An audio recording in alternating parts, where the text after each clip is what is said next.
Just roll in with whatever I say. Are we taping? No.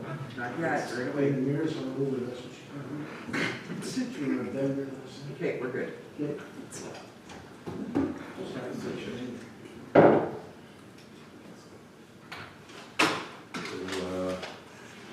So we'll call this meeting to order. Okay, Mr. Mayor, or Mr. Chair, I have a resolution to adopt for the agenda, and the resolution is resolved. The agenda for the meeting be adopted as circulated with the noted additions. Communication for action, 5.2, Big Hearts Tri-S Community Foundation.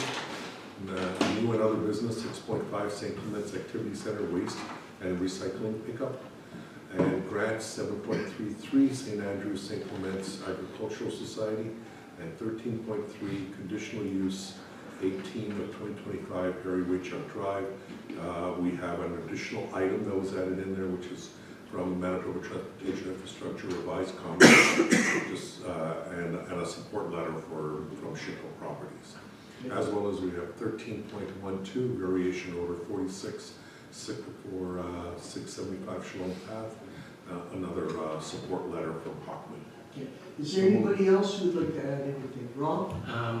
Under in camera, just an issue that I have going on in Grand Marais. I'd like to talk about it in camera, if I could. Just call it Grand Marais issue. Okay. Thank you. Sandra?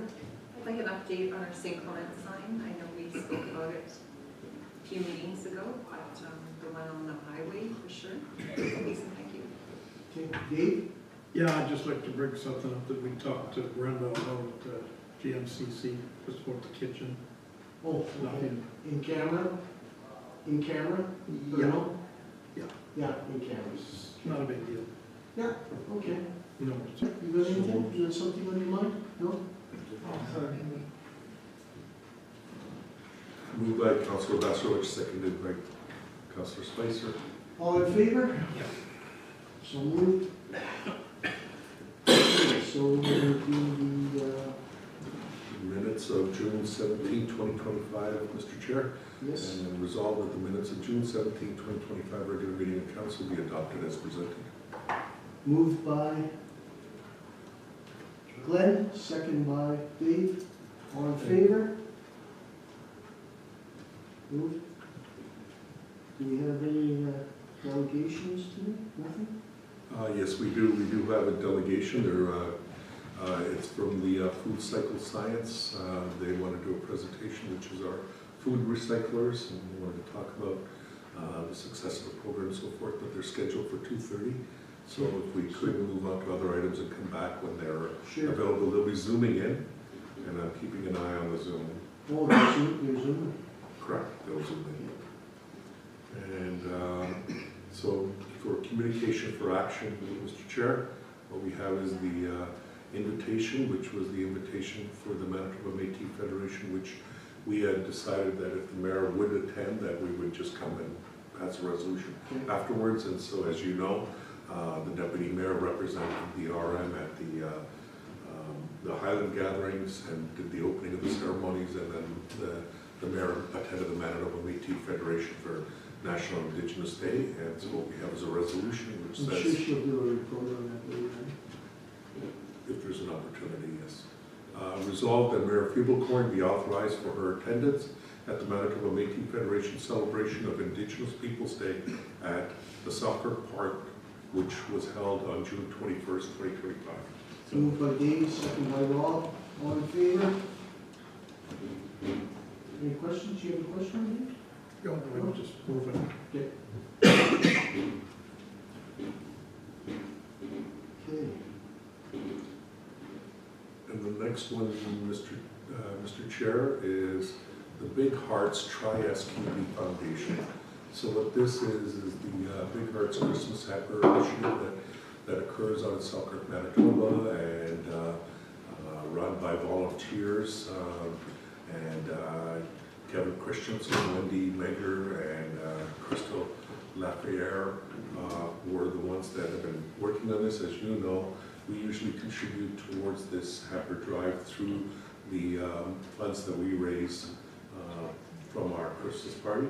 But what they're doing is getting ahead of that, and planning for is Christmas in July, sort of a fundraiser, and are also looking for anyone who could provide donations beyond what's been developed in the past. So they've made this request to us. We've received the request and we haven't made any specific recommendations, as this was a last minute attendance, and it was because of the timing of the event. We wanted to make sure that at least it was advertised and identified that on July 29th, 2025, that's when they'll be holding this Christmas in July, and they'll also be having some draws and prizes and so forth as part of that event, social event that they hope to raise money, which will help to increase the number of hampers that they give out. They delivered 480 last year, and what they're looking to do is move up to 500 this year. Okay, does anybody have any thoughts on this, Sandra? I attended it last year, and we also did have a St. Clement's donation given for, because they do have a great big silent auction. Okay. Everybody participates in 50-50, everything. It's a Bud Spud Steak, that's what it was. Oh, okay. Is that the same thing that's gonna be this year? Yes, the same thing. So would you like us to do? So all we did was donate something for the silent auction? Yeah, and I believe the mayor couldn't go, so I ended The up mayor going. couldn't Yeah, go. we had 2 tickets that we, Okay, so should we get the 2 tickets again and do a hamper again? yeah, or if anybody else wants it. It's a, Or actually, somebody else wants to do it's a it? packed fundraiser. It was packed at the Legion there that, Steak and beer, why not? it was, even our fire departments were there that we met up with, that I didn't know anything about this, so. I think last year's the first time we've attended, actually. Last year was their first. Well, that's right. So what do you got drawn up with? So we could put the mayor and any specific council members who want to attend, we can buy the tickets for the event, and we could, and further, we could provide a donation of the RM basket. Yep. Okay, everybody okay with So that? which council members would like to attend? We'll just put mayor and 1 councillor. And then we'll Find a figure couple it and out. then have to find out if Debbie's available or. Yeah, Glenn? July 29th, is that council day? Oh, I think we're Or is that on the 22nd, because that's the 4th. Correct. Yeah. Because we only have the, 1 in that month. Yeah, and the 22nd Is is it? the 4th, Yeah. Tuesday. I won't be- it would be the 8th and the 22nd if we had, but it's the 22nd. Okay. Well, why don't we pass it as a result, mayor and council, and then if you could let us know before the event as soon as possible. And then Because we'll maybe the tickets. mayor has something too, she might not be able to go, so it'd be mayor and or council, right? Yeah, mayor and council. Yeah. Okay, so resolve, mayor and council be authorized to attend the Big Arts Trias Community Foundation Christmas in July at the Selkirk Legion on July 29, 2025. And furthermore, the Arma St. Clements provides a gift basket to be used in the draw. Okay, can I go mover? Moved by Scott, second by Glenn, all in favor? So carried. So as we still have time, Mr. Chair, why don't we move on to new and other business? Sure. So this, the first item on the new and other business is the crack seal program for the asphalt roads that we do with tar crack sealing. We do this every year, and we usually specify the estimated about the amount of work is about 19,007 lineal meters that need to be quoted, and we receive quotes. This year, we only received 2 responses to our public tender for the package. It's about 1% lower than what it was previously. So previously it was last year was $3.95, and this year it's come in the lowest bidder at $3.92. So considering the price of oil and everything else, I think it's a reasonable price. The Public Works recommends proceeding with Precision Joint Sealing as our award for tender for $74,000. So I can read out the resolution unless there's some Oh, questions. sorry, Rob, question? And I only assume that Public Works knows ahead of time, they went out and scoped out the ones that need the effort or the work, or? Correct. they usually go out and identify how many, where the cracks are and how much, but it fluctuates from year to year. And this is an estimate on what the work will actually be and how much they'll be able to get done. This is money so well spent, because once you seal those cracks up, as everybody knows, I mean, the water doesn't get in. It's just so vital. Yeah. Yeah, something they have to do every year. It's, Okay, Okay, so I'll bring forward the resolution, Mr. Chair. So, resolution is, be it resolved, council will accept the recommendations of the Public Works Project Technician, authorizing the Public Works Project Technician to award the asphalt crack sealing to Precision Joint Sealing Inc. for $3.92 per meter, plus applicable taxes, estimated at $74,507.44 plus GST, and complete all the required crack seal within the yard. can we have a mover, please? Moved by Dave, second by Glenn, all in favor? So moved. So the next item for the agenda is an information to council. As you may recall, council approved the building of the pergola at the Grand Marais Community Central last week, or last meeting. And as part of that last meeting, there were some questions regarding where is the pergola, what is, and the shade structure. So our recreation manager has provided an information package which identifies the pergola, the shade structure, as well as addresses the issues about the two benches and the memorial bench. And so the two benches by the flagpoles are to stay, they are not to be moved. This is a separate memorial bench that'll be being moved as well. There was some confusion as to shade structure. Pergola isn't the same thing. It isn't. There's two separate items, and they've both been identified. And what we have is a picture of where all those items are. Now I'll zoom in a little bit more here so that we can. On the weekend, on Saturday, after the Highland Gathering, or while it was going on, I went out there with two pergola specialists, Councillor Strang and Councillor Sutherland. They're highly touted all over the world for their pergolaism, and they know exactly where everything is. Okay, I'm glad to hear that. So Sandra has more Yes, credentials a like. little bit more, because she has a degree in it. She's working on his degree, and he doesn't have it.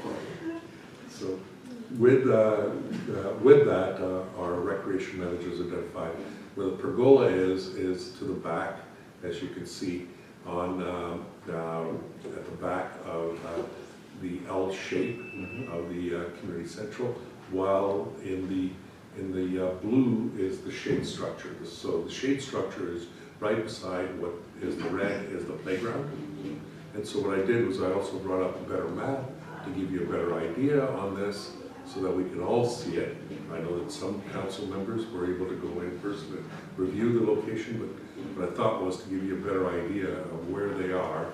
And am I at the right place now? Nowhere near there. No, we're in Salt Lake. Okay. East Summer.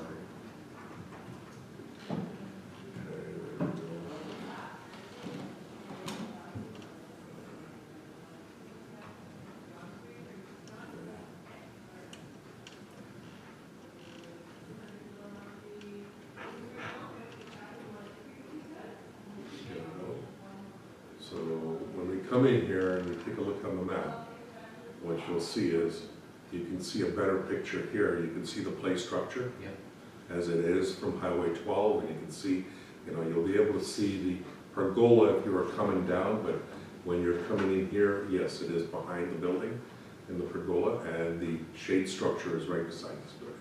To give you a better understanding, that's what the shade structure kind of looks like. And what I did was I also did,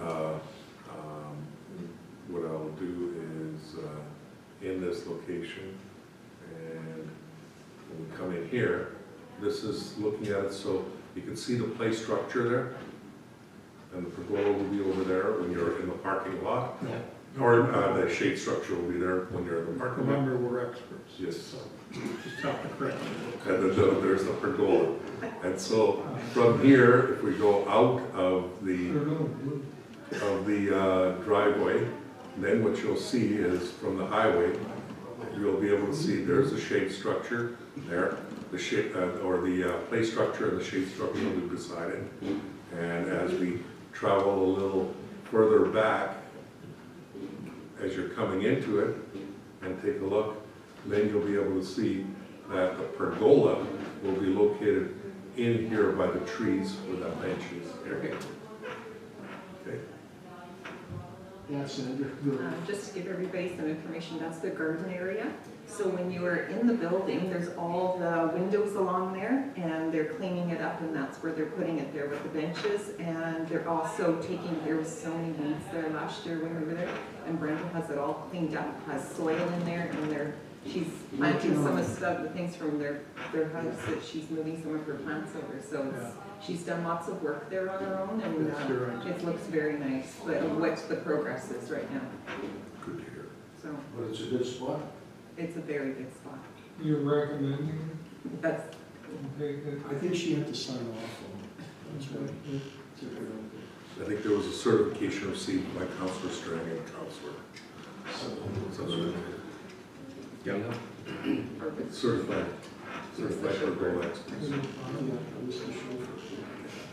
So that's an update as an information to council.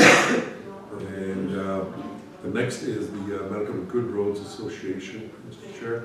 And what this is about the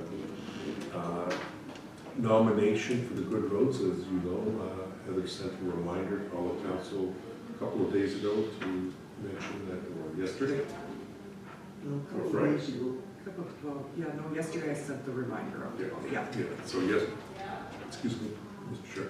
So yesterday, Heather sent out a reminder to council to identify, because we don't have any specific properties nominated. The one that is nominating as a personal as an individual nominating themselves has already won in the past, so they can't be nominated again. So what we're looking for is if there's any nominations for the Good Roads. I think we nominated this one last year, but it didn't do it. 663 Henderson? 666. I will check into that. Is there farmyards? Clem. Yes, yes, there is. Yeah, When we nominate Greenville Common, Clem's. okay? That's a pretty good date. What do you think? Yeah, well, they're making some, Was there any other places, any other farms been nominated?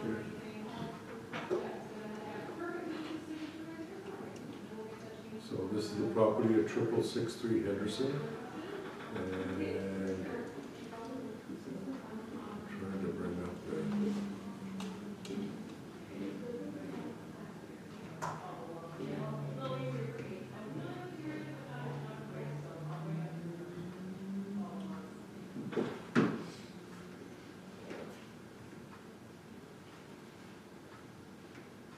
Is this for a yard or is this for a road? Yard. Yeah. As you can see, there's quite a bit of work that they've done on landscaping their property and so forth. And so if you like, we can certainly put 6663 Henderson and the Green Sure. as a farm So I site. thought their farm was good, no? Simply? And we can do two. We still need a road? Yes. Could we not? I mean, it doesn't look the same as it did when we first did it, like Pioneer Road back in the day, we finished the whole thing.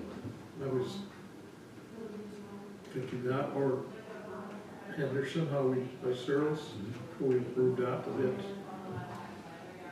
Is there one more we Or did? Pioneer. Mm-hmm. McKay too, Okay, I don't know what McKay looks like, I haven't. one of all the rules, we put all three in. I mean, if we're gonna enter it, do you enter a before and after picture? Because if we looked at them before and after, that's what the judges should be looking at. Yeah, I'm not sure. We'll put those three I think into the I was list. only Pioneer. one, so I like Pioneer. we will have to decide which one. And those three items. Yeah, I got them written down. And we'll pick one. Okay, Oh, we can only do one entry. One road, one Oh, one road. road, yes. one road, one single-family dwelling and one farm property or farm. So would Does it be, anybody else have any farm properties? Anybody else? Rob, do you have any suggestions? Not offhand, no. Dave? Glenn, you still got your farm?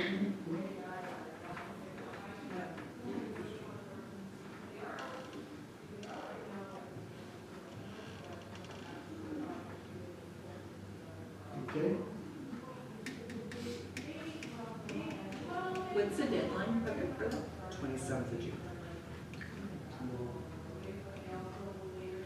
So what constitutes, if I may, sure. sure, what constitutes farm? What do they call farm? Probably an active farm, I'm thinking. Well, I'm just thinking like, is it farm animals, is it grain, or is it just a big area? It's a farm. It's all of the above, like you said. I'm assuming that would be animals, grain, cereal crop. Grain farming, like this cattle Or is farming. it, and then again, there's a little Sheep called commercial. farming. Well, and all the above, right?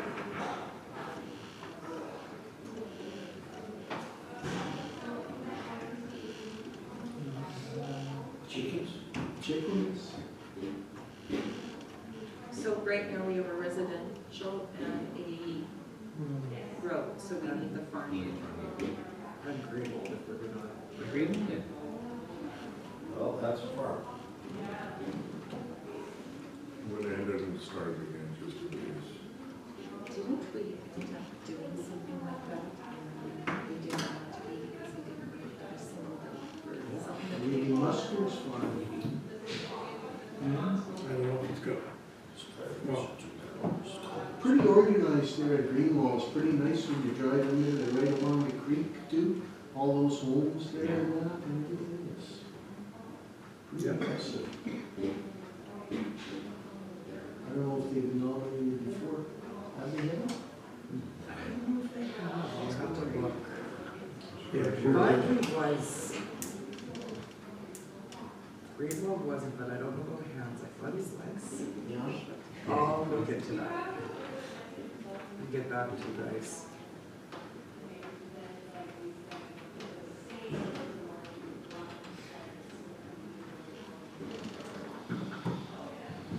Did you go in, there's cemetery day? I'm sorry? The Yeah, green one, how they fixing- redid it, Yeah. looks nice. Oh, here we go. They're logging in. I think you're gonna pick one of the three rows. Oh, okay. So you're giving them authority. Yeah. Well, there'd be lots of burning going on in our areas. I know a lot of people just waiting to burn their brush piles and. But if it's north of 317, it's still under the provincial ban, Oh, okay. so. Yeah, that makes sense, all the provincial parks and, yeah, Grand Beach. So then it's not under, yeah, they override us. Yeah. Yeah, you got a pile of wood. Just one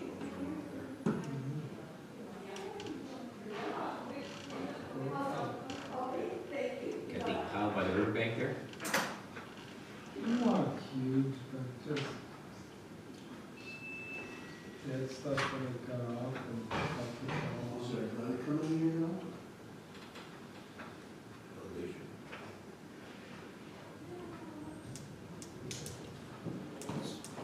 So let me just, looks like we've got some people that have joined us. So what I'll do is I'll verify if that's them. Do we have to do a resolution on this, last thing here? Yeah, for the No. roads and that? No? Not that I know of. Do we need a resolution for this? No, we just No. need the names. Okay. Okay, so I'm assuming Farah and Brittany are the ones? I'm assuming so, yeah. Farah, Brittany, are you both here to present for the recycling? We are, yes. Okay, wonderful. Welcome. And so what I'll do is we have you on Zoom, and I think you can see most of council that's spread out. The mayor was unable to attend this afternoon, but Deputy Mayor Councilor Horbus is chairing the meeting, and I'm Deepak Joshi. I'm the CAO for the RMSA Commence. So thank you, both of you, for coming.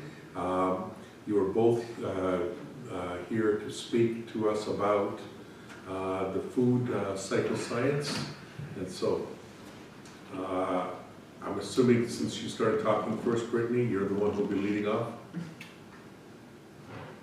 That's correct. Welcome. And would you like us to go through an introduction of the members of council for you, or?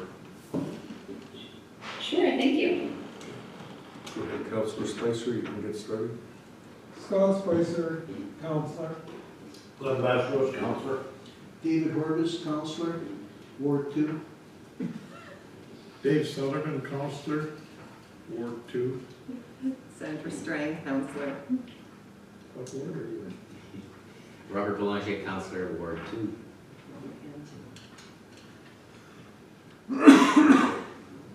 Okay, go ahead, Brittany, sorry.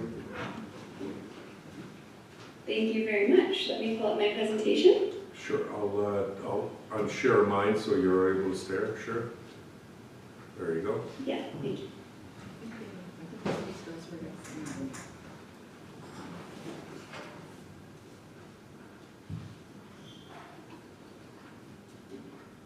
Okay, I'd just like to confirm everyone can see the green presentation on the screen. Wonderful. Well, good afternoon, Deputy Mayor, members of council, and staff. Thank you so much for having Farah and I join your meeting this afternoon. My name is Brittany Clark. I'm the Municipal Program Manager here at Food Cycle Science, and I'm here to provide you with information on the options for next steps for your Food Cycler program, as well as present to you the results of your initial program. And my goal here is really to give you an overview of the success that you had, the path forward, and answer any questions you may have. So Food Cycle Science, as a quick reminder, is a proud Canadian company based out of Ottawa. We were founded in 2011, and we are a team of food-based experts, engineers, and scientists who started out distributing food cyclers to all sorts of entities, and we're here to focus today on our municipal programs. So the communities that partner with us all across Canada and North America have the same thing in common. They've understood that the issue surrounding food waste in the landfill is a large one, and they've decided to make a change. If you've struggled to find effective ways to manage your food waste, you're not alone. We work with over 180 communities across Canada, a significant number in Manitoba, and just they're looking for a better solution for their food waste. So a quick summary, your program was ran in 2023 is when it started. Throughout 2024, residents purchased a food cycler from the municipality at a subsidized price. They tracked their usage for 12 weeks, and then they completed a final survey to provide valuable data and feedback for the program, which we will go through today with you. There were 207 participating households. So we collected a total of 89 responses. When we asked residents where their food waste went prior to the food cycler, residents answered that at least some of their food waste was going in the garbage, others do compost all year, and for others, they only compost in the summer due to weather difficulties in the winter. For people who do not compost, we asked them why, and 65% have concerns about animals such as bears and raccoons. A large number of residents also reported concerns about odor, maintenance, and space, and these answers are in line with a lot of the data that we collect across our municipal programs, and the food cycler is a really great solution for these problems because it's easy to use, odor-free, and prevents wildlife encounters. There was roughly a 60-40 split between our larger Eco 5 unit and the smaller FC30. And based on the data collected for diversion, your residents ran an average of 3.43 cycles per week. and 3.17 cycles per week for their larger Eco 5s. This is the equivalent of 263 kilograms of food waste per year per household that is being diverted by the food cycler. This works out to about 54.5 metric tons of food waste being diverted from the 207 food cyclers in your community. When we convert this to what does this mean for the environment, 207 food cyclers will divert 70.8 metric tons of CO2 equivalents, and this is equivalent to the carbon sequestered by approximately 71 acres of forest every year.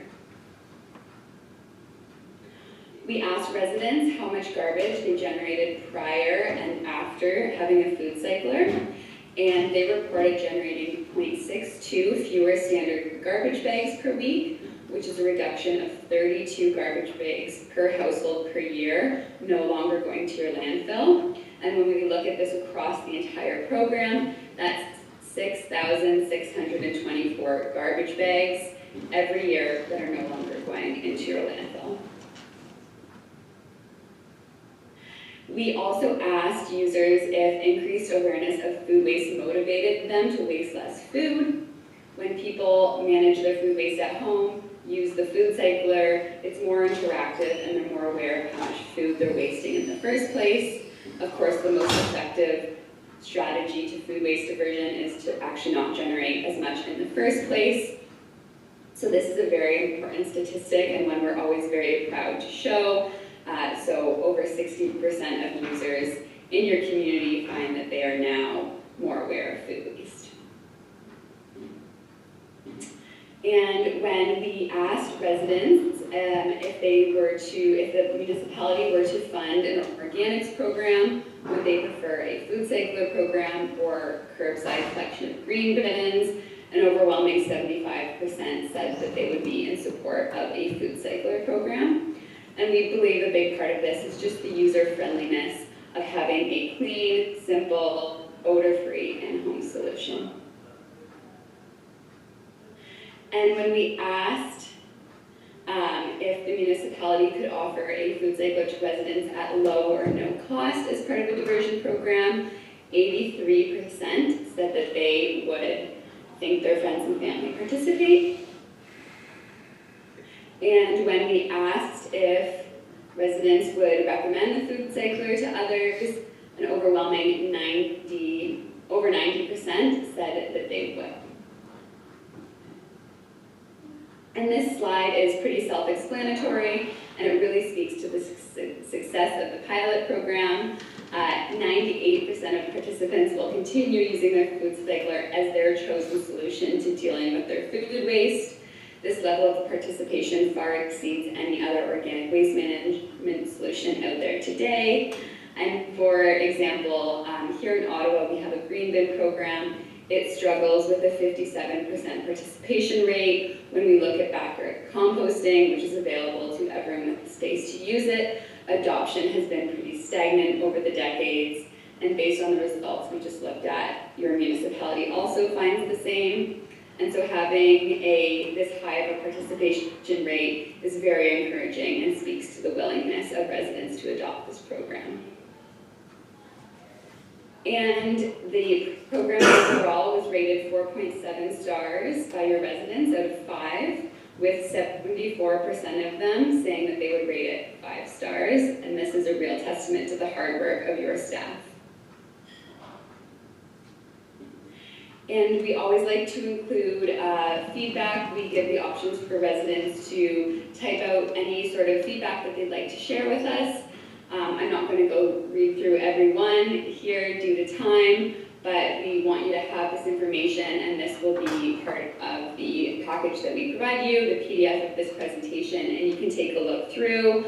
Overall, residents are very happy, and if we receive any feedback that it's usually just about the cost, how the cost can be kind of a barrier for them believing that their friends and family would be able to participate as well. Sometimes the ongoing cost of the carbon filters can also be an issue for some people.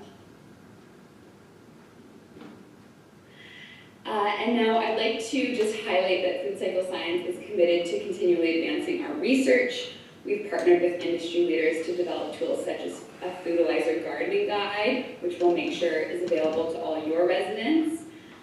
We also have a life cycle analysis and carbon footprint of the food cycler and a GHG emissions reduction calculator. And these are all used to provide our municipal partners with all the facts and information they need to make informed decisions about the future of their food waste. Now, as I mentioned earlier, many other municipalities have joined our program. In Manitoba, we have partnered with 25 municipalities, and we've put food cyclers into over 2,500 homes. And here you can see some of your neighboring municipalities that are also running food cycler pilots or food cycler expansions. And now I'd like to highlight the City of Nelson, who was the first municipality to implement food cyclers as a widespread organic solution. Back in 2021, they ran a 150 household pilot program. The results were very positive, and council and staff ultimately decided to implement this as a full community-wide organic service with a multi-year phased approach. Together with staff, we built a detailed plan and roadmap to put as many food cyclers into as many homes as possible. And when we fast forward to today, on an opt-in volunteer basis, we have put 2,300 food cyclers into their community and reached 50% of their homes. And I'd also like to just touch on briefly some of the specific program features we make available. These are to address some of the concerns or barriers that residents might have. As I had mentioned earlier, the carbon refill, the cost of that can be a barrier to some families. So in the City of Nelson and in other larger programs, we offer a carbon refill dispenser. This is built into the cost of the program, managed in partnership between our company and the municipality, and this provides residents with free carbon refills as needed. We also have these collection bins to collect any additional byproduct that residents can't use in their gardens. These bins are installed at outside their local grocery store, and the City of Nelson can empty these with just a single pickup truck. The material can be incorporated into leaf and yard waste systems.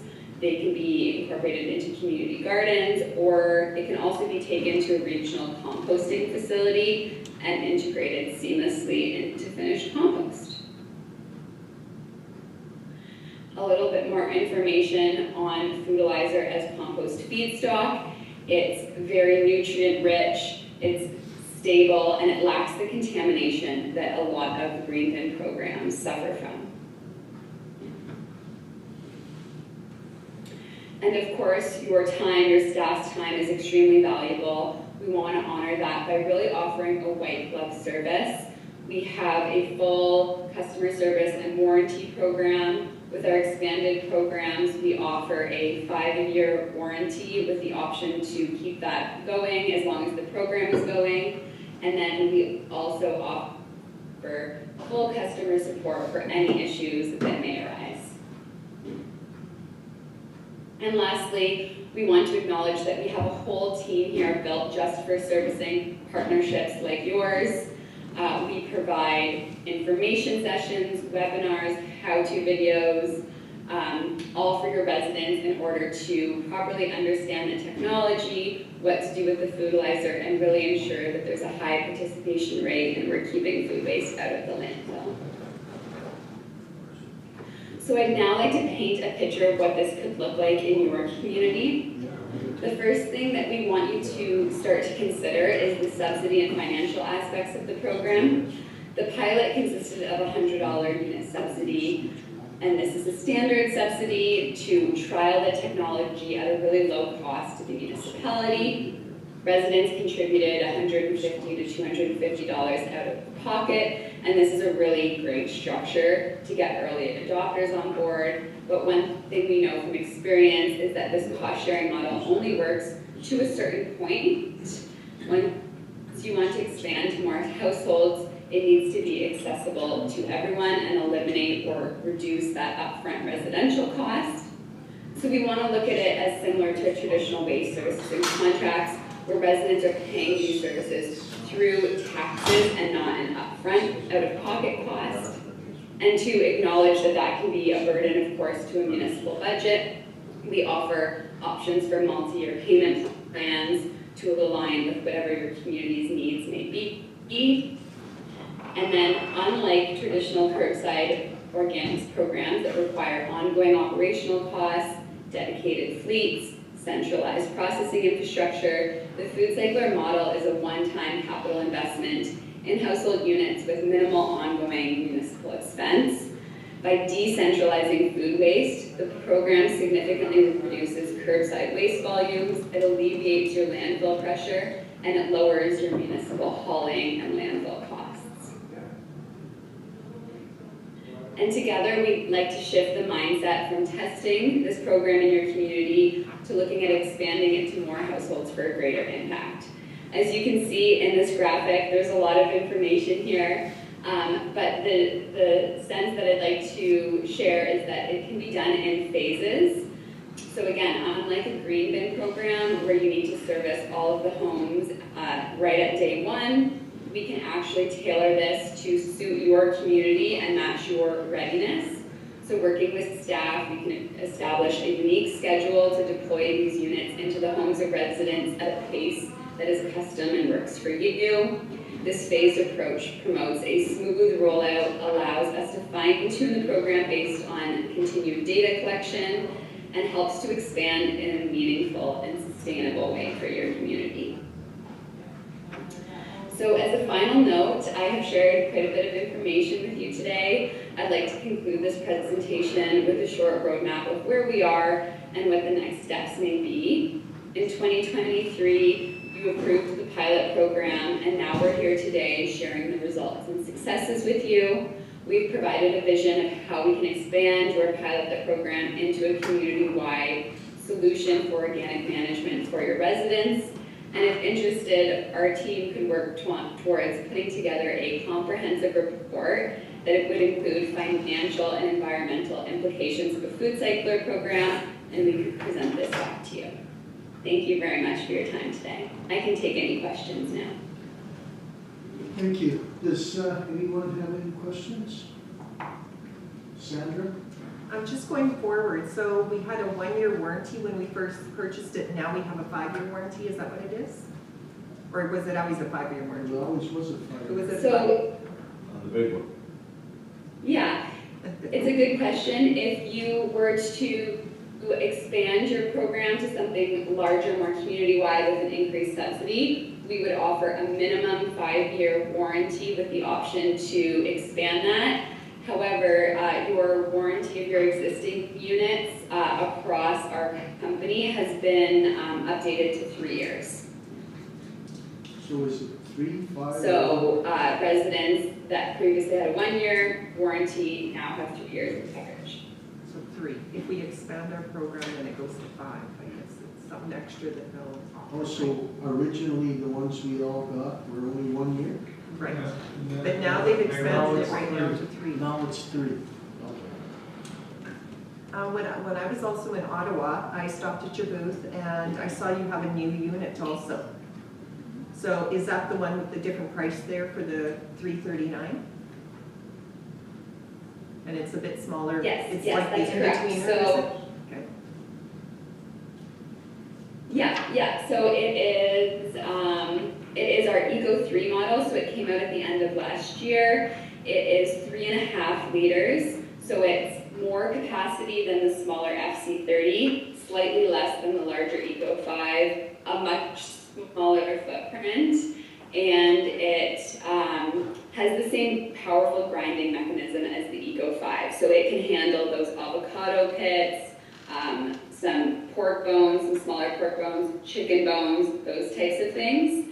And we really see the Eco 3 being the best model when we do community-wide programs because it does come at a more affordable price than the Eco 5, but offers a really great value for its cost to residents, and it can fit in most people's homes, because it is that smaller footprint.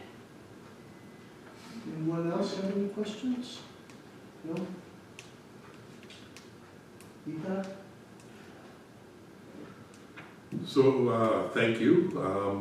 Council will review it, so in requesting for us to expand to phase 2, if council chooses to proceed further on phase 2, then I assume we'll be in contact with you and then move forward. Is that the intent? Are you still looking for the same subsidy program, or are you saying that it's fully costed out to the other individuals now? With that $47 a year?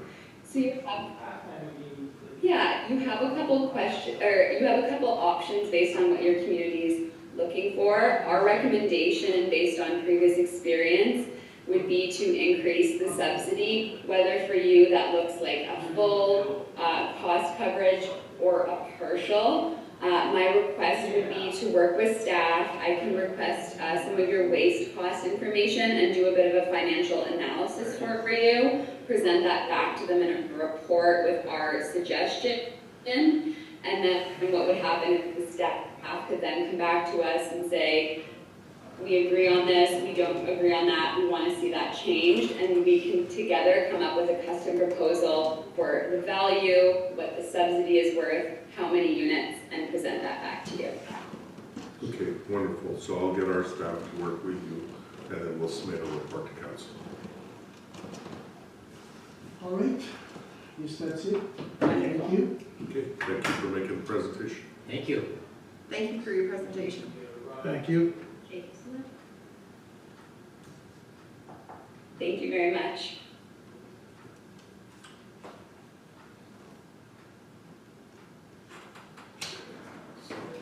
Now, here we are, Mr. Chair, and now we can move on to the next item on the agenda, which would be Coronation Room. grants to date, or sorry, Coronation Road. So, this has been a request, that Councillor Strang has asked to place this on the agenda. I have, is the Coronation Road the one that? 23rd annual It's competition. actually, Coronation Road, yeah. The roads we did all those roads, so it is Coronation Road. Now we're on now, I believe. Yes. Yeah. That was the request, the complaint that you asked to put on the agenda? It's actually Raleigh Road, but it's Coronation. Right on the Coronation corner. and, Yeah. and Raleigh, Yeah. yeah. So the issue is Coronation and Raleigh. So I can update you that, yes, I'm aware of this situation. Our Public Works had multiple discussions. I appreciate the resident is not happy with maybe not the work, but from my understanding is that the work that was done as of to date was not what the resident was addressing. And what I do have is an update that I can read off for you for the moment. So the work, it's only been as of June 20th that we have applied for the works license to be able to do the drainage for the entire area between Rebec and PR 202. And this new profile for Coronation and Rebec should help solve some of the issues that have been identified. I need to clarify, we did do the work on the other side of the road that the resident continues to mention that is completed by East Selkirk. The timeline to do this work will be dependent on the license because we require a drainage license from the province of Manitoba. We're hoping to get that back in the next few months and we'll get started this year. If not, we'll be starting the work next year. Now, there was, we couldn't undertake the extensive ditching without the appropriate license, and we've identified this on multiple occasions. The resident is not happy, but at the end of the day, let's be really clear here. The water is in the ditches, and the ditches are working properly. The water in the ditch has not had any impact on drainage for the properties. The ditches were designed to have water on that periodically, and sometimes the water can be in ditches for extended periods of time. And that does not mean that all our ditches are to be dry at all, if necessary. All our ditches are not there for, I appreciate people would like to cut their ditches and would like to manicure them, but we do not have the capacity. So our priorities are always dealing with the drainage issues where there is property at risk. And there were significant other ones, and this one is being done with the work that is happening on Rebec. And I appreciate this resident isn't happy with what they have, but again, the ditches are RM property.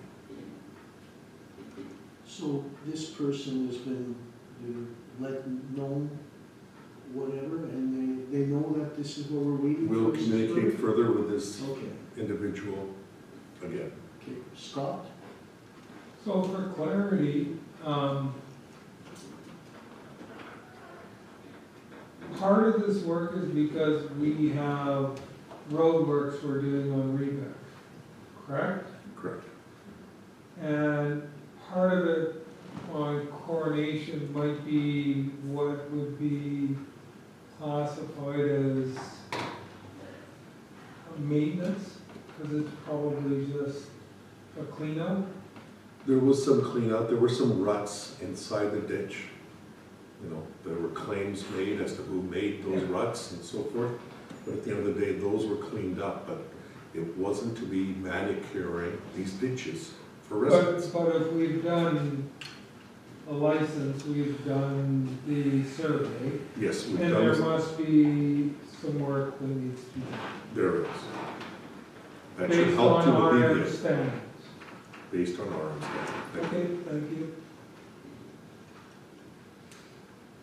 I'm just, sorry, I had another resident too, at the other end, so forgive me for at the beginning there. But this resident always has bulrushes all the time growing in front of their, so we know there is always water sitting there. So with the work that's going to be done with getting the license, that hopefully they'll rectify that, at least it will drain a bit to dry out. So, because I know that, that they do go around, the weed board goes around too with trying to get rid of the bulrushes out of ditches also. Because we have a ditch by our place too. Correct, but that's some happening. ditches are, I think we need to also understand that there will be, in some cases, because of topography in the RM, that sometimes some ditches will have water all the Year-round. time, year-round. Mainly, and that's what the ditches were designed to do. And the intent is that you can try to move the water, but sometimes there's larger issues and a much longer relief that needs to be completed. Sometimes you can't move water up here. But the thing is too, when you have the water sitting in there, at least to have some movement in there, not, because then it just gets stagnant in there too for them, so. But let's see what the work that gets done. Definitely. And like Councillor Borges said, just to communicate to them and let them know that this is the process going forward right now. Thank you. I've reiterated for the staff as well as for residents, please file the service requests and that we can track these. Some individuals have tried to bypass that and try to contact our staff directly and then are upset and are commenting that they've made multiple attempts, but these are bypassing the service request in itself, because they know that they've made the service request, and then they phone and then they say, well, I want to talk to the individual directly. When they've received an answer, then they're looking to further advocate for their position, and I think it's inappropriate. I'll let you know too that I know that some do phone here and are never given a service tracking number too, so. And Because when I did- reiterating for the yeah, staff to be Because able when I to. did to ask them, did you get a service tracker number, they didn't even know what that was, so that's just another thing, so both ways. Thank you. But is that still a work in progress? The service tracking system is working, and we're getting more and more of those on a regular basis, but there's still some refinement happening on the service tracking system, such as when someone contacts the office, they make a service request, and then our staff contact them back, and then they'll phone back and they want to talk to someone because there was the phone tag situation occurring. And when that happens, there's not the coding of those numbers, and I think that requires some time for both sides of doing proper service tracking. If you take a look at the 311 service in Winnipeg or Toronto or Hamilton, anywhere of these places, Ottawa, they are very, very geared towards these numbers to be able to then continue to monitor how many calls. Now, out of the ones we have in our system, we can certainly look at some of those for council's review where we have multiple incidents of contact, response, and details so that we can track these So I more thought effectively. like if I were to type in something and send an email, that right away, the first thing it does, I thought it says, we've got your email, we're looking into this, blah, blah, blah, right? Is that Correct. what it's supposed to do initially? So that person knows that somebody recognized that problem. Isn't that what it is? That's what it does, but a lot of the time people are making contact with us and not providing us that additional contact information. Okay, so, but, I mean, if I send you an email, you have my email, Correct. right? Yes. But you're saying like if somebody phones, they don't get the phone number or an email to respond back. Okay, So, that's fine. but we are refining that and make sure we reinforce with our residents that we are requesting that. I have it in my monthly report about the various numbers of contacts we received, and so now we're being able to tell how many applications we've received, how many contacts that we have with them, as well as how many are hold or open, and so we got close. So this way we can also begin to start tracking on how much time is being spent on those, so that we can then begin to say, well, it takes 24 hours, or 48 hours, or 1 week to respond to a call. How do we now reduce that? Because now we have actual data to be able to do the proper analysis with. So that's where we're moving Okay, forward. thank you for that. Okay, so the next item on the agenda, unless there's some more questions or comments that you'd like No, No, to address? Thank you. St. Clements Activity Center? Yes, so what we have here is the decision paper related to the garbage pickup. What we're talking about is the large garbage bins that will be used for the St. Clements Activity Center. We did go out for, and the lowest provider is Waste Management Services, and we're recommending using Waste Management Services, although Aptera is the one who's, yeah, it's, Waste Connections. Waste Connections. I'm shocked that it's such a high number between 662 and 289. I mean, that's huge. It is, and I think part of that is that Aptera haven't been set up to Do the big bins. do the big bins. They do one of the small bins throughout the RM, and these are two large bins. Oh, they're not So- the ones we use, those small ones here. No. Oh, got The it. wheel ones, they're the big ones, Right. you know, you flip over. Yep, yeah. Yeah, so these are these big ones right here. Oh, yeah, okay. And so the intent was, and I think it's not that Aptera can't do it, I just don't think they have the trucks this far north doing that type Yeah. of work. I'm assuming that was the reason, or they just didn't want that business that bad. So do we Who's have, the company that does our transfer stations? You remember? Sorry, I don't. I don't think it's any of these, that's funny they didn't bid. It's not auto, no. No, it's not him anymore, it's somebody else. okay, so do we have a resolution? Yes, we do. So for this, so we have a resolution for the adoption of this. Resolved, Council approves the use of Waste Connections of Canada to provide garbage and recycling bins as well as bi-weekly pickup service for the St. Clements Activity Center on the recommendations of the Recreation Manager. Moved by Glenn, second by Sandra, all in favor? So if they find that we don't need this service twice a week, were we gonna be able to cut it back, or are they just gonna keep coming in twice a week? We're doing it for this year, and we're already halfway through the year. We're anticipating then we'll learn a little bit from it. Okay. And then we'll know better for the move, for the years in the future as we move forward as well. Are the bins gonna be locked? Yes, they should be. Is there a place where they'll be there fenced around so they don't look kind of out of place there too? You know what I mean? Like, you No, know, we some places, they put them in a wood thing around so Well, they next can't door, see you're the gonna windows. teach. Or the cage with the slats and then? Yeah, exactly, something like that.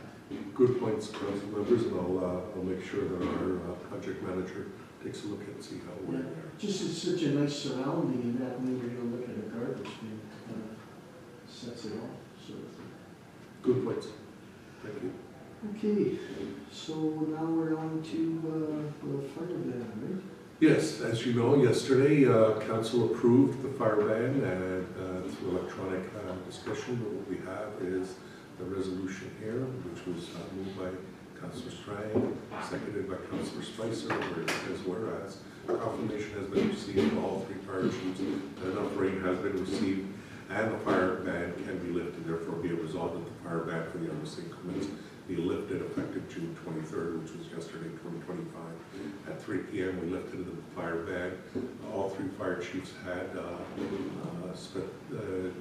themselves and staff had reviewed all the dry spots throughout the RM in their respective areas to ensure that they felt comfortable with lifting the fire ban.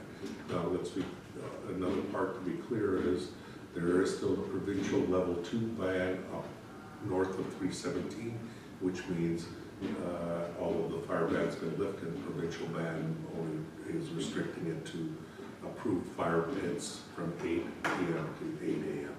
only. Okay, thank you. Is that also for trails will still be closed and with like the ATVs off of the vehicles Yes, still are banned? correct. Whatever the provincial I ban. just saw posting on Facebook because everybody's waiting to go, yeah. Sounds good, thank So you. this has already been passed, hasn't it? We just brought it up for council for their Okay. discussion. So accounts, financial statement, Thank you, Mr. Chair.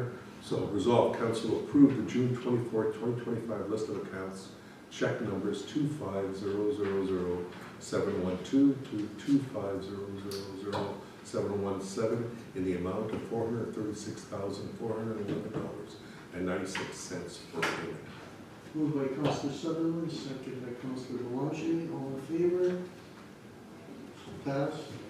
And so, in addition to that, council, we are beginning to now provide our regular updates for after the budget and all the accounts have been set up as the financial statements.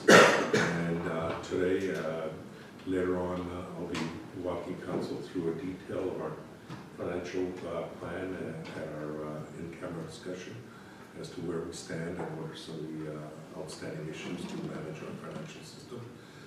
This is council's review for all our various accounts. Now, we are early in the budget, and right now we're showing it all as being expended. There hasn't been any significant challenges that we've seen. The only most significant issue right now, and we are only halfway through the year, is the expenses for the fire departments. So the emergency charge, the estimates for emergency services and non-emergency services obviously is going to be higher than what we had predicted. Now, we don't know. I've talked to at least one of the chiefs as well as the emergency coordinator about how we'll try to manage our costs for the rest of the year with some of the other expenses. And we'll see. Emergency services, obviously, we can't control. It's whatever the emergency is, they have to respond. Yeah. Are we going to be talking about this in camera? Yes, we. Okay. All right. Anything else? Anybody have any questions or well, using camera or talking about it? Okay. Okay, so another issue is, and we brought this, there was some discussion around grants and what is the status of the grants. And so what we have here is a complete list of all our grants and what goes charged into the grant accounts. Obviously, some of these are not necessarily grants, but they're put into accounts under municipal memberships, as an example. So we have memberships to FCM and other places. I wanted to highlight something, which is the capital planning region, which is now an increased cost from the previous years, but it used to be the Winnipeg Metro region costs. At that time, we were paying around $9,000. Obviously, that price is about $12,000 since 2024 when it was turned into the capital planning region. As you can see, there are various memberships and what we've paid every year. And on top of that, we have the various donations.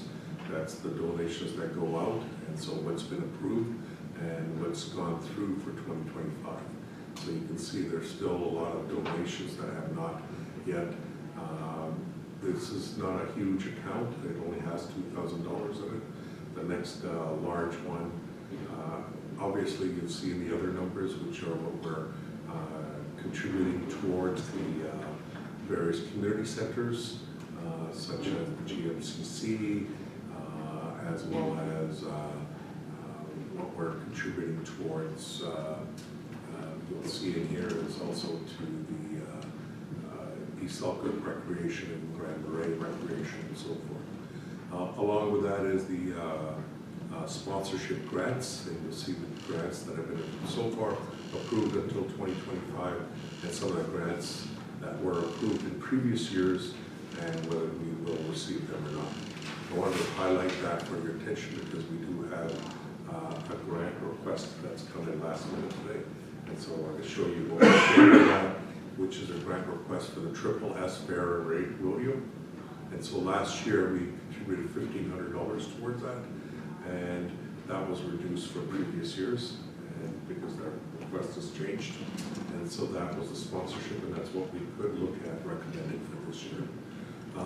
What you also have is the annual rec provider grants. That's the East Selkirk Rec, Gordon Howard Center, Arma v. St. Paul, which we still owe the funds for the, we're not doing it anymore, but we still owe them for 2021 and to 2023. And so I'll be settling that with St. Paul. The recreation project grants, these are all various projects such as Stony Point Community Center, South District Creating School of Dance, and so forth. So these are individual requests that we receive. And in addition to that, we also show the insurance requests. So what have we been charging? Because that was one of the things that came up as part of the discussions with in the last little while, which was, what are we, it's not only the grants that we're covering, but we're also covering the insurance costs, and there's a value to that. As you can see, that goes anywhere from $30,000 to some $29, depending on who you're covering and what you're covering. And so total, and what you'll see is the total that's been expended. As you can see, we have had an increase in the last few years in the amount of grants that have been handed out. So this is information for council. The council requested at the last meeting, and so it's been provided as information. Question, comment? Yeah, go ahead, Scott. So if I'm reading this correctly, we're already over budget on memberships? Correct. Comment, well, no question. Are we going to add work in kind to the bottom of this since we passed our new policy, which We certainly can start adding work in kind. We've only just started recording the work in kind with the Highland Gathering, and then we could certainly look at other ones where we're beginning to do that in kind type of service, certainly. well, I think that was kind of the intent, Yes. even adding the insurance, Yes. so that council had a better picture of what we were actually fully supplying as support to our groups. Yes, definitely. But it didn't really bring down the money that we were giving them too. No, It was sort of like if they asked for $5,000 and we give $5,000 with insurance and working kind, it still was $10,000. We were taking away from the cash part. no, we weren't. It It was was just just, giving you a realistic number. yeah, of a what we clear were- picture of what was really being supplied. Exactly, so when we were being compared with sometimes other contributors, it was to show that this is the total amount of contribution, what the real contribution is, because it's also waiving of tipping fees, all those kinds of things that kind of added. Okay, Sandra? Do we ever send, like, I'm just looking at the insurance things ranging from over 30,000 to, do we ever send these venues, just, you know, did you know that we're paying, like, that this is being covered by the municipality? The You know, venues it's- do and all that, Yeah. most of them do. Most of them do, okay. Because What some we of them don't- might, to me, just take it for granted and not realize that. It's a good point, and we can certainly look at communicating more on No. that as we work with it.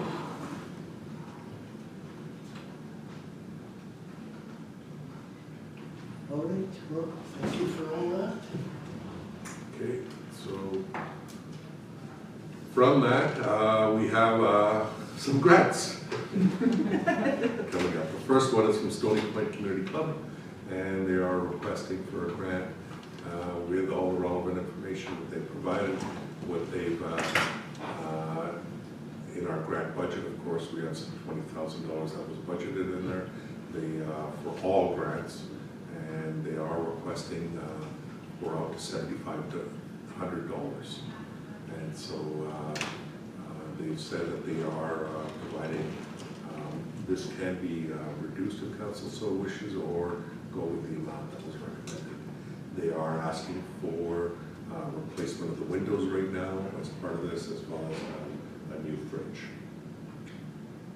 And do they have bills, like, for the stuff, for the windows? Did they get Quotes? this? Yes, they did.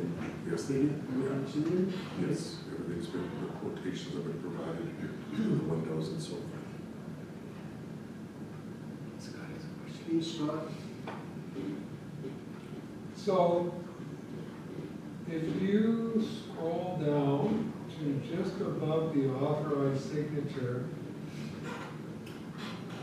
they're actually asking for 6,500 in writing. So, I don't know how the top ended up in 7,500. But it's up to council, I guess. Correct. So council can go with 6,500. Second question is, so we only require one quote, or what is our usual practice? I thought it was 3, wasn't Usually 3 quotes if they can get them. In this case, there was Minimum 2, so you can compare at least 2, but if you can get 3, great. It's really hard to get quotes right now. Like right That's now, all I it's have. time. Thank you. And I see they gave you the last bank statement. it? So what is the wish of council? What would you guys like to know? Give them what they asked for. Yeah. 65. Yeah? Anyone else? Okay, everybody good with this? Okay, so we have a resolution. Resolved, council approve the following 2025 requested grant, Stony Point Community Club, Inc. 2025, $6,500. That says 75 the way. Yeah. And I'm adjusting Okay. those, header will adjust. Okay, moved by Dave, seconded by Sandra. All in favor? One Oh, more. sorry, Scott? So can we ask staff to advise people to try and get more than one quote in the future, Certainly can. please? Good point. All right, so I have a mover and a seconder. All in favor? So moved. Okay, St. Andrews Agricultural Society. Yes, this is the Triple S Fair and Rodeo sponsorship request. So the Triple S Fair Rodeo sponsorship is requesting. The event is on July 11th and to the 13th, and so that's before our next council. Last year we provided them $1,500 in sponsorship, and so that's what they're requesting. They're requesting for any type of support that they can.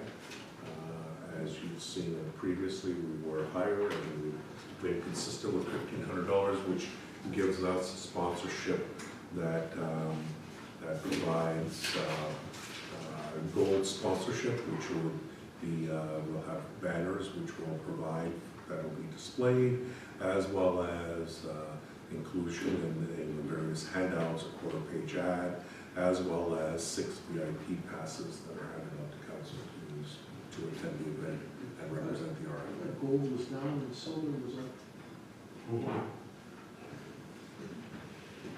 Anyone have any comments about this? Everybody okay with this?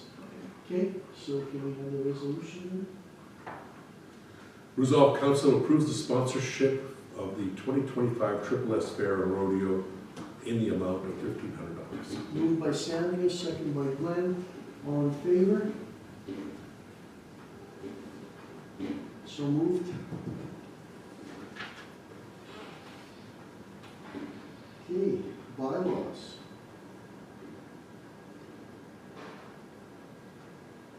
There are no bylaws. Communication for information. Council, as there is communication for information, there's nothing specific to highlight at this point. We've received a lot of communication for information in the last little while. As well, we just had a recent meeting, so we can move on to the next item on the agenda, which will be council. Sandra, you have something? I just want to mention about the Northeast Red Watershed District. If you go on that, they give different things that they go describe about different programs they have going on. When they were at the Red River Basin North Chapter meeting, I did ask Danica in regards to if they are going around so some of the farmers know that this funding is available if they do some of these programs. So it's something that we can put on our website too. Scott, do you have Scott, yeah. anything you want to add? I knew you were gonna. Psychic. That was a good question, but in truth, that's part of the sub-district committee's job, is to talk to the farmers. So, but I'm glad you brought this up, because if even any of you as counselors, if you're getting asked, at least now you've got a listing of all of the programming that they can take advantage of. And some of these are fairly substantial. What we had the biggest uptick on in our municipality so far is nitrogen management. And they'll pay, they'll pay to upgrade the seeder equipment up to $30,000. Wow. Like there's some real money. I think their fiscal year is different than ours, but I think last fiscal there was about $120,000 in nitrogen management alone that went into our municipality. Councillor Sutherland, have you been talking to any of the farmers about this? Not today. No?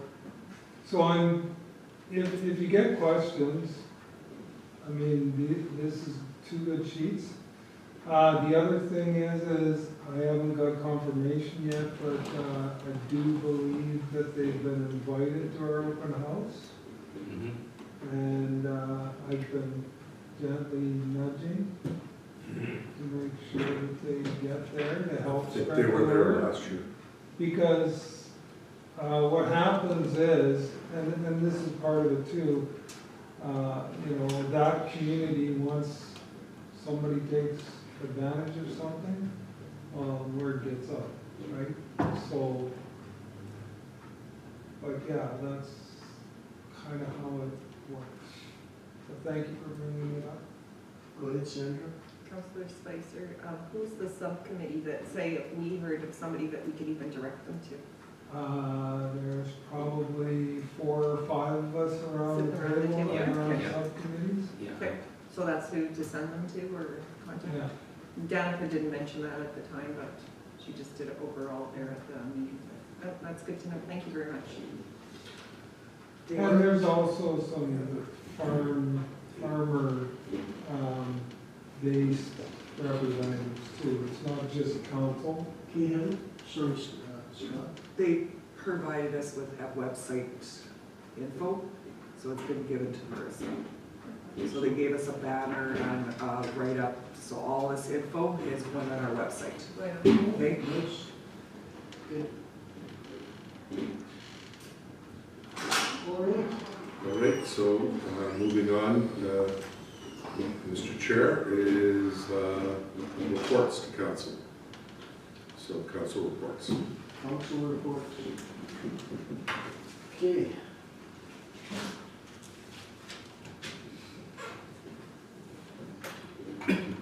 Rob?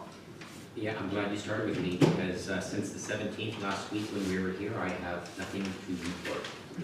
Okay, thank you for that. That's, Yep. okay, While you're looking at me, she's next. Scott, what do you got? Oh, you're gonna do Oh, it. you jumped around. Zigzag. Switching it up on us. Thank you, Mr. Chair. June the 18th, I had Red River Planning District meeting, and it was a regular meeting. We did have one application that was in one of our fellow municipalities that was a little bit contentious, but everything's gone through. I guess it's always a challenge to relay to the public and or have the public understand what kind of the process is in some of these cases. You know, when there's a public hearing held at the council level, that's their opportunity to speak. So if something happens at the public hearing that maybe you don't like, there isn't really an opportunity for them to then come to the planning board and try and speak to it. So we had a room full of people that really had no opportunity to present because it had already happened at the municipal level. So, I think people always hear about stuff where they let it go and then they think they have a second chance at it, and then they all get together and then they realize it's yeah. too late to act on it. I mean, it's unfortunate because they don't come when they're, like you said, when they have the opportunity, so. Well, and the challenge is we have to follow the Planning Act. Yeah. Like that's our governing legislation, so there's not much thing we can do differently. So, June the 19th, we had a watershed district meeting.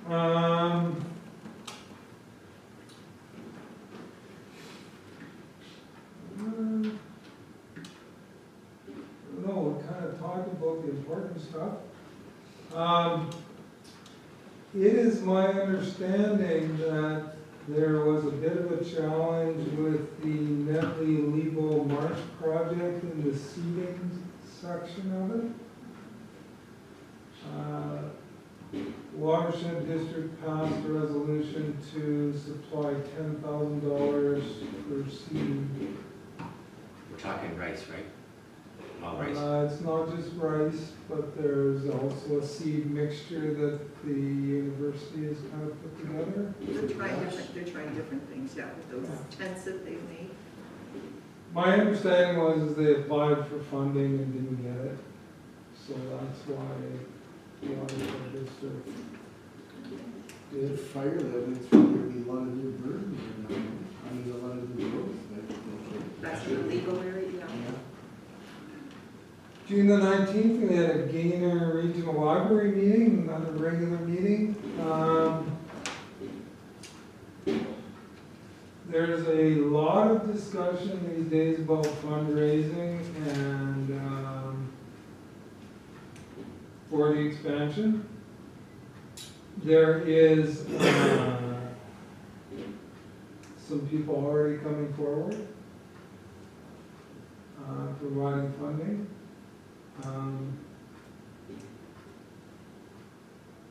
The expansion should be ready to tender in November.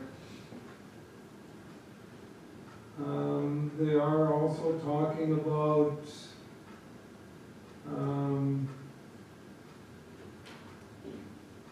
I guess trying to, on an ongoing basis, use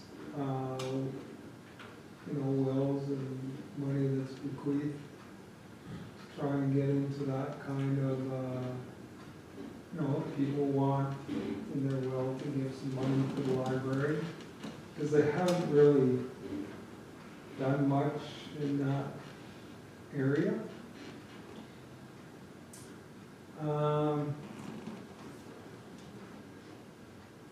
Question? Any news on the provincial grant or funding they applied for, Scott? I know they applied for. Heard, right now there is not, there's nothing to apply for. Oh, I thought they had. There is no Justin. specific funding. So what their plan is to do a specific targeted request to government and try and, put the case in front of them and, why it's needed and try and get, if there's not gonna be a specific library capital funding program, then at least try and do it on a one-off Yeah. or something like that. Okay. So we're gonna start with that, see how that works. If not, then probably we're gonna be looking at maybe getting the AMM involved again. Okay.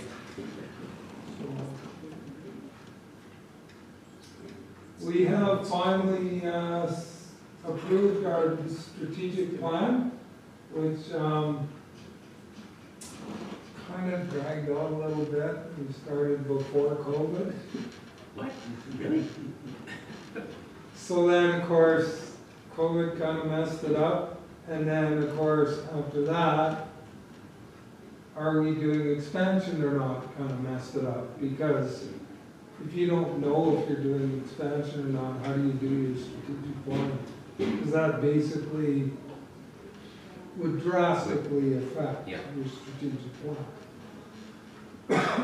So we've got that done. And then this morning I had a meeting with the Manitoba Association of Watersheds, and that was a human resource meeting, so can't really share a whole lot on that one. And that's all I've got. Unless there's questions. Any questions for Scott? Go ahead, Dave. Your meetings with the watershed district, is anyone getting those? Or is that not for the subcommittees, it's not meetings for the subcommittees, right? Scott's on the one higher up. Yeah, that's why we're not getting them. Okay. Subcommittee meetings, you should be having them Minutes from them, we get. a couple of times a year. Yeah. Just asking.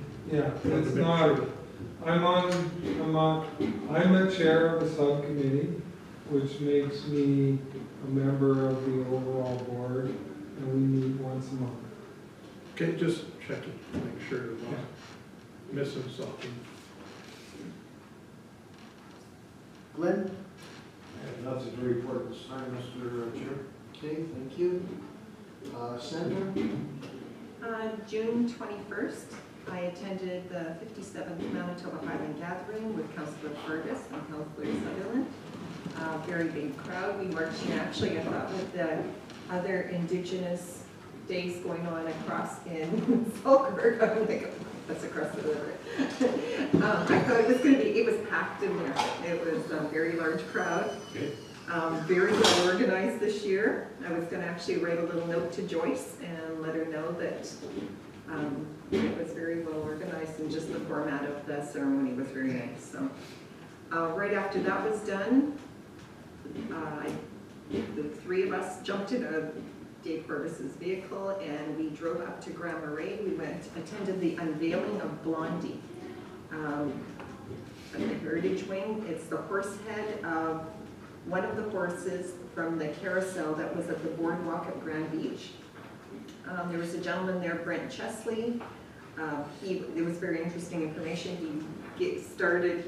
How he started his journey of looking for the horse for his grandfather, and ended up that he found the ones for Winnipeg Beach, and then ended up that came across the one for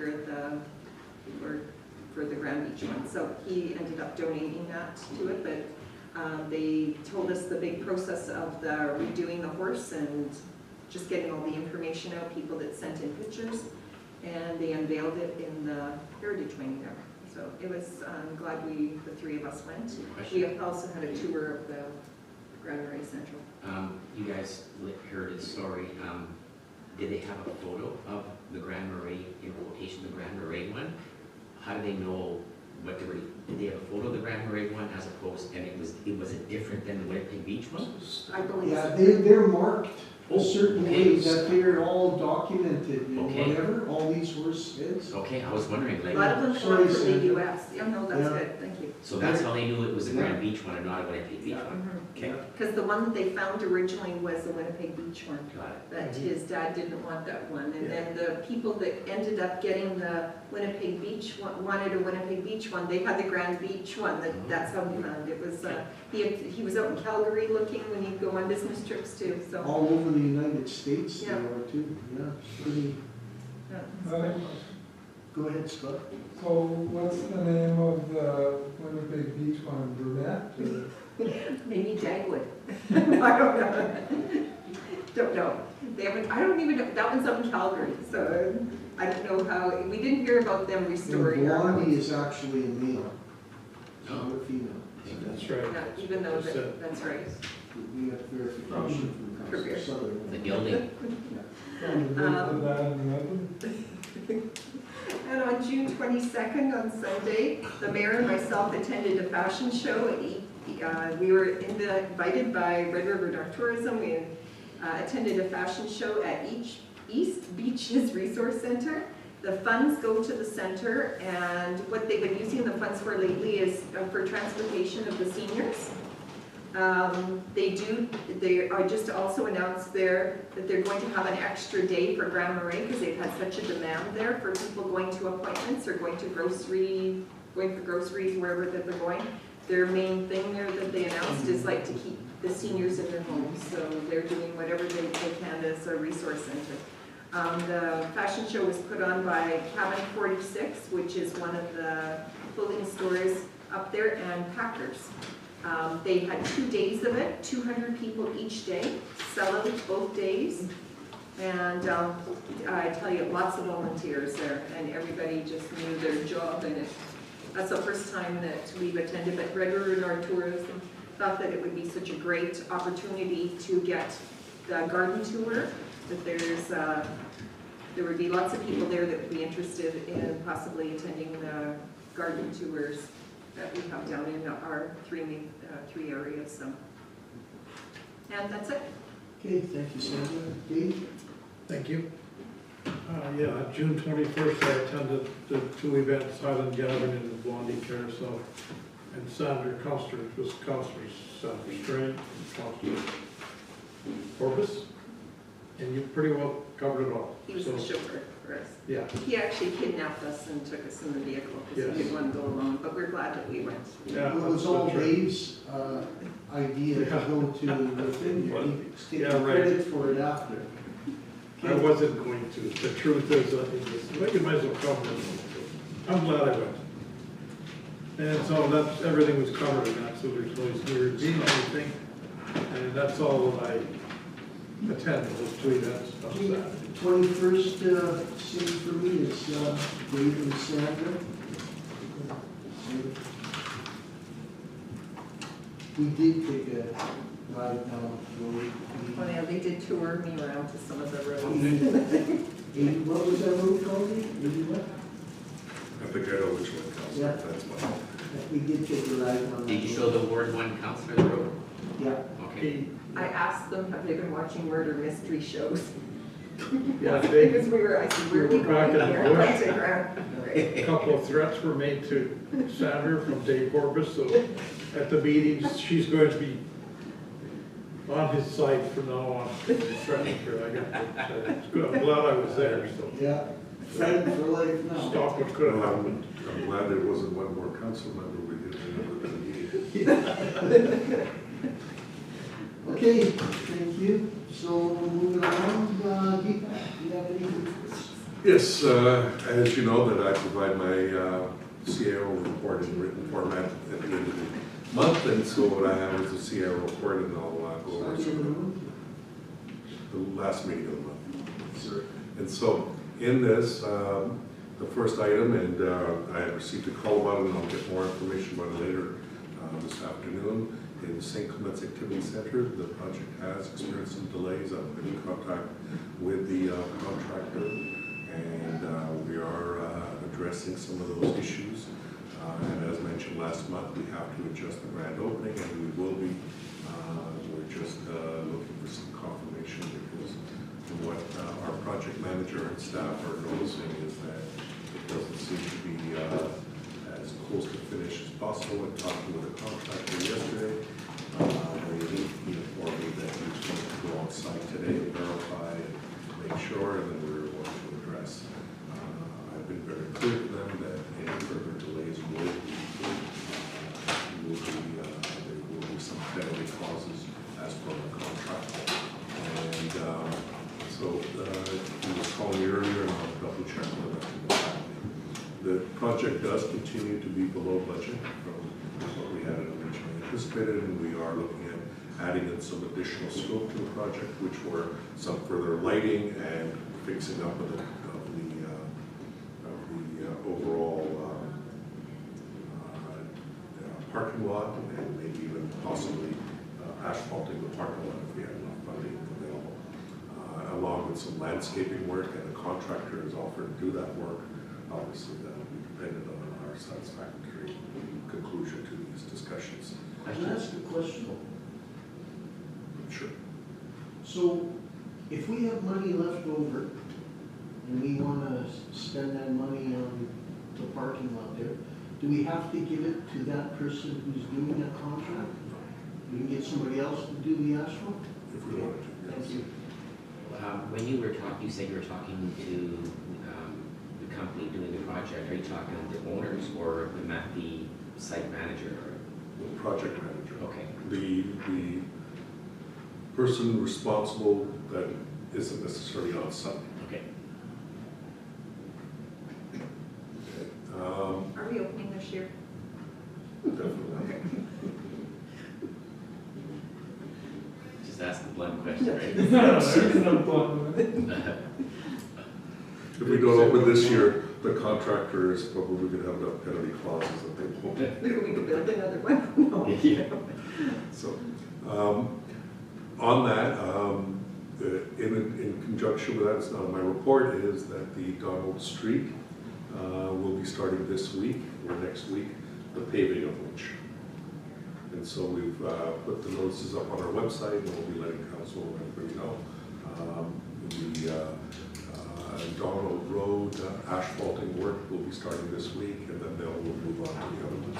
Obviously, they're not going to do quarry here until after the schools are closed. And so with that, I've informed the contractor that's working there that they have to now make appropriate arrangements, because we were anticipating they'd be complete by now, so that we can get that completion work done so that it can't interfere with our construction as well. We'll continue. Sorry, Ronald's got a question, sorry. With regard to quarry, I couldn't remember what the scope of work was. Are they digging out the old asphalt and putting packing gravel, or are they just doing an overlay on this? I can't I remember. think they're doing a full, Or are they even touching the old asphalt? They just. That's what I'm asking. Are they no, digging it out, or? no, are I they- think it's a dig out. It's also like a rebuild. Okay, Right? I didn't know that. It was one of our major projects for our reconstruction. Okay. So, as to the website, we have continued to refresh it. I've been receiving lots of compliments about how the website has been functioning, but it still needs a lot of work in order to expand our level of communication and the intent of that website. So we'll continue to refine it, and we are encouraging residents, councillors, anyone to inform us of any shortfalls that are on this website so that we can enhance it to the level that was intended. And so we're constantly looking for the feedback on design and implementation. So overall, a summary of the activities for the month of March for emergency response and bylaw have been for a general update. Our protected services officer, although working with provincial conservation, removed a dead cow from Gull Lake and took it to Malibu landfill last So week. is this Gull Lake area or in Gull Lake? Inside Gull Lake. And there are some Like in the pictures. water? In the water. A cow was discovered inside the water of Gull Lake and had to be fished out. And here are some pictures of the situation. So our protected services officer took one of the public works trucks, took it down to Gull Lake and had some help from the local person there. And they were able to then tie up the property. They used a Komodo from a local person there to No one bring back reported the a cow. missing It cow. looked like it was a small cow. Did they find out where it came from or how this happened? Somebody, Not yet. No, I got. There's a full investigation occurring, I think, with conservation. Thank you. Ongoing investigation. It's still an ongoing investigation as to the location of the cause of death, but what we know is that the body has been safely deposited at the landfill. Well, they know that the cow can't swim. I always thought they could, So this one could. but the reason I brought this is mainly because, you know, you may be hearing about it from other individuals and so forth. And I also wanted to highlight the complexity and the variety of the work our protected services officer is doing. As you will notice today, he was planting additional flowers So outside. that, So somebody could have just dumped this in there. Oh, yeah. We did an Oh, yeah. autopsy Yep. of this. Yeah. Well, there will not be an autopsy now, but conservation was on site, and I'm not sure to the level of investigation that conservation did. But I thought I'd share that one with you because I found it, it was important for it to recognize and different, and so something you may hear about it, somebody says, what about that dead cow? So you go, our CAO never told us there was a cow floating in the lake. So, also, moving on to that is related with our emergency services. As you know, we've had a significant challenge with wildfires throughout the RF, as well as with our neighbors. And I wanted to commend, which required an extended fire ban, which has been lifted as of 3 p.m. today, or yesterday, and I wanted to continue to express our gratitude to our firefighters and to the various fire departments for continuing keeping our community safe. East Selkirk was able to, as you know, last month we didn't have an update from East Selkirk as to the number of calls. So we have those East Selkirk responses to calls for April was 14, and they have caught up on their reporting on the fire reporting system. So emergency calls total was 36 for this last month. Narrow Fire Department responded to 16, East Beaches to 9, and East Selkirk to 11. Animal control bylaw was, there were 0 complaints received, and there were 2 patrols done. We've also, as you know, as of the May long weekend, started, these are the May statistics, so the May long weekend, we started our bylaw enforcement officers patrolling the areas, and so the highlight for the May shifts are 13 shifts were conducted, 3 calls for service were received, 4 off-road vehicle concerns and warnings were issued, because as you know, there were lots of concerns about off-road vehicles going into the backcountry, and 11 parking warnings were issued, 7 animal control issues were identified, 6 noise, and 13 public contacts. So these are all the various statistics associated with our May weekend. And then there's the overall dashboard of the service requests. And as you can see, what the intent here is to be able to show what's happening per month. And as you can see, we are beginning to see some increases in the number of requests that are open and the numbers that are closed. And that's been some of the, as I mentioned, we started in January and we're beginning to, so this begins to be the factors, the things that I want to take a closer attention to. Why are requests staying open, which ones, what do we do to be able to get on top of those? And then what we have is the type of request, dust control, are mostly in the past 30 days. So that past 30 days includes part of this month, or most of this month. So as you can appreciate, most of them were dust control or grading requests. And then it gives you a bit of a stats on the types of requests. Obviously, the ones that are left open, in this case, seems to be the ones with dust control, and we've provided updates. One of the other changes that we are now instituting is our operations manager will be working with our communications person, and they will communicate at least starting off on a weekly basis and maybe even more on a daily basis as necessary as time goes, to provide an update on what they're doing and the issues at hand related with those particular times of the year. So we're now, as we're moving with dust control, there's been some updates on dust control. So by the end of the week, he will then provide another update for the communications manager, and we can provide that information on our website. As you'll see on our website, it's talking about what's been done, what's being done, and so hopefully we can get ahead of some of the questions that are coming from our residents. And the intent is, as we move further and further into it, we'll be able to provide more and more of that type of data. What you'll see is the requests by districts and so forth that are there. So what I wanted to show you is also the request by ward. So in Ward 1 for the, sorry, that should have been not April, that's Ward by May.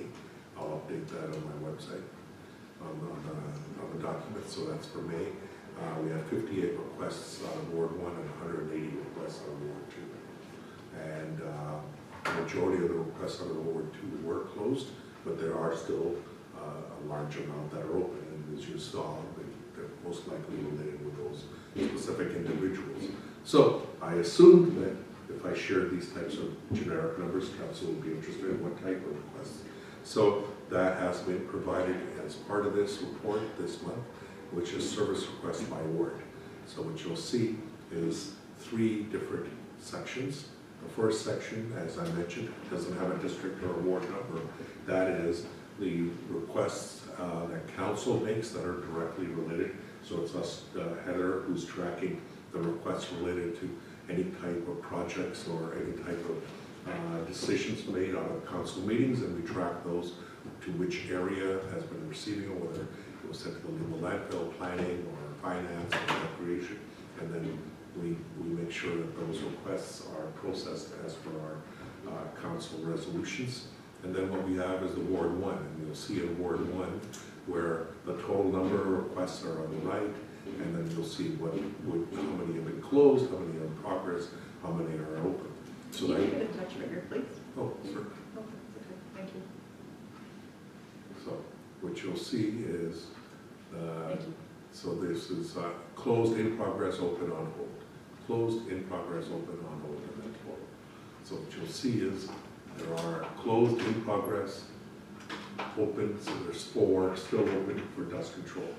And that might be that they're getting around to responding to them, or that they're requesting something related with that. Then we can get into some of the other property requests. And then when we move to Ward 2, you get into some of the larger numbers there. So grading requests, the number of other requests. And so there is an opportunity to dig into more and more detail. And so what I'm looking at is providing more and more detail as we go along. That's what the intent was as we modify this. The good news is also is that I think tomorrow, the day after, Tyler is getting together with our service provider to move to our enterprise solution, so we'll be able to then implement our app. That'll go along with service requests, so people will be able to download the app.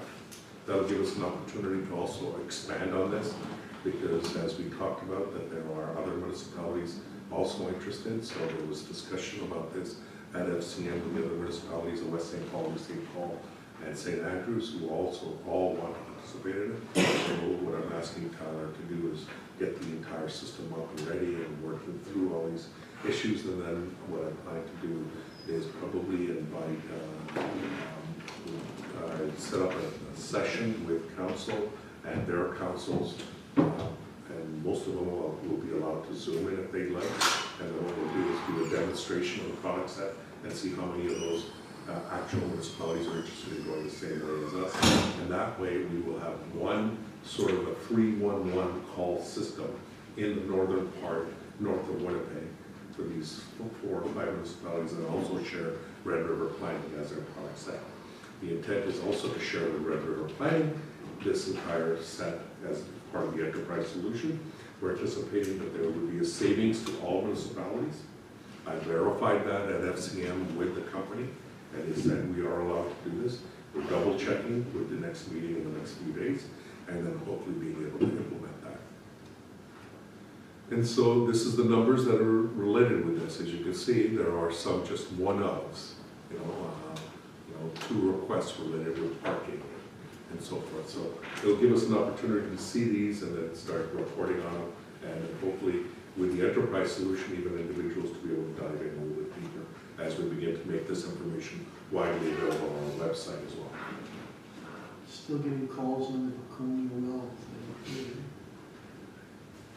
Yes, the 3 calls. Red, Scott? I know we're progressing with this.